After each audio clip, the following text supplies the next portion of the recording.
And one group of people especially affected by the muddy, wet weather has been the farmers. You may have seen them in the fields over the past week. Here's 13 ABC's Derek Witt with the story.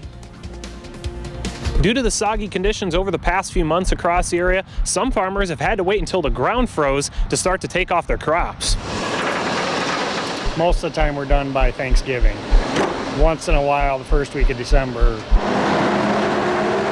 Shenton says that he and his father Fred have had to wait well into the winter to harvest some of their crops before, but it's been quite a while. The muddy and wet conditions didn't just delay the harvest because farmers don't want their equipment to get stuck, but they want to avoid cutting ruts in the field that will cause them more work in the spring.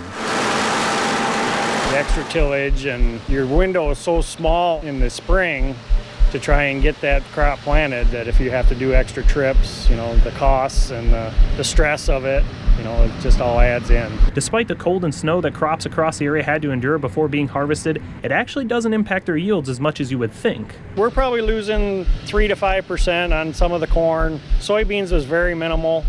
They stand a lot better. The corn, the majority of the corn was, the losses that we've occurred was because of the windstorms that we had a few weeks ago. Shenton says they finished taking off the soybeans on Tuesday, and they should finish up on the corn within a week.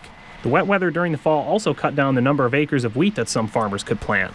But with this farm in operation since 1955, the Shettenhelm family understands that every year is different. One year's drought, the next year's flood, and it's just part of farming, and it's just another day on the farm. Reporting in Milan, Derek Witt, 13 ABC Action News.